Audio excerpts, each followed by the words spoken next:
two areas on offense that we've been addressing all year have been our turnovers and our free throw shooting.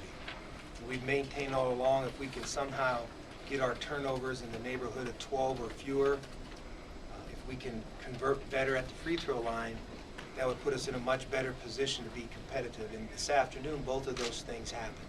We played with 10 turnovers, 3 in the second half, and we made 22 out of 24 free throws. Our adjusted field goal percentage was over 60%. I think it was 62.5%. And so I thought offensively we really executed.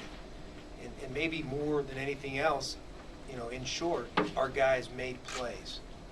I can remember talking with you a few games ago after UCLA, and as you looked for an explanation, I replied that, you know, we just didn't make plays that were there. But this afternoon we did that time and time again. I thought a real key for us was the start of the second half. You know, after losing momentum and not executing at the end of the first half, our guys came out and, you know, delivered the first blow and had a 7-0 run. I thought that was in a really important stretch of the game for our team psychologically.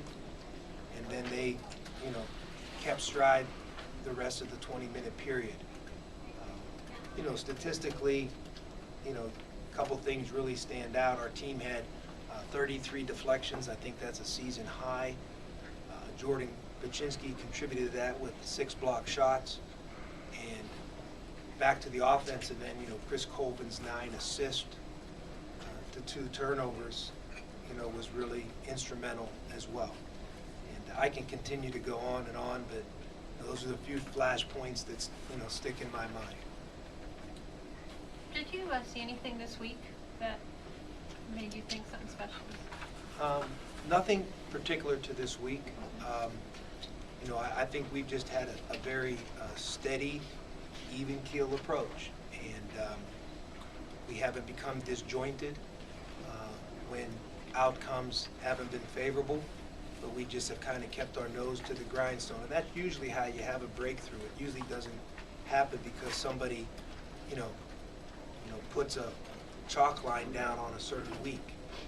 That wouldn't have been enough. It has to be, you know, continuous. And I think guys are getting better, despite the fact that we always haven't enjoyed the kind of outcome we have today. You know, you look at a young man like Jordan Baczynski. We've talked about it since like the middle of January. Our game at Utah seems to be a key turning point in his development. And you look at a guy like Jeff Pendergraft and Eric Boateng, how they came along through our program, you could really begin to see some great signs of hope for Jordan. He was, you know, really good today on the offensive end of the floor and contributed with 6 block shots. You look at a guy like Chris Colvin and his development over the course of the year and his improvement. And, you know, that's all you can ask for. The guys just keep working and get better.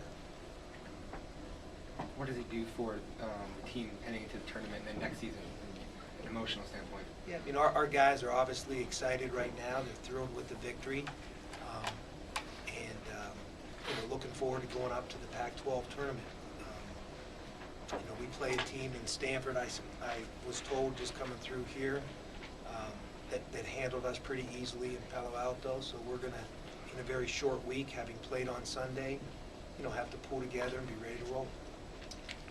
Herb, did you know what you would get from Carrick today, having missed all that time yesterday? Yeah, you know, I mean, that's the other, you know, undercurrent of our season. You know, we've had really key guys miss big chunks of our conference season. And, you know, Carrick was really sick. I mean, he was literally in bed.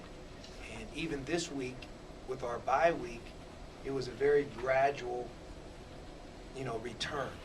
It's not like we finished the game against SC last Saturday and then he was back full go on Monday. You know, he went through the week with a gradual return to action. And I just thought his energy today was contagious for our team. He played to his strengths today. And when he's playing an energy game, he's a good player. He really is kind of in his element when he's doing that. And then, you know, Jordan, really didn't do anything in practice until yesterday because he had a mild concussion on Monday. And so, you know, the guys just kind of pulled together and dealt with those kind of things to, you know, play well today. Can you talk about Jonathan coming up on a big game like this? He seemed to hit a lot of big shots for you He hit a guys. lot of big shots, and you can't say enough about his courage and his poise. You know, especially on that last three-pointer. You know, when Chris came off the ball screen and he lifted for the throwback. I mean, he took that shot in rhythm like, you know, like he was Larry Bird.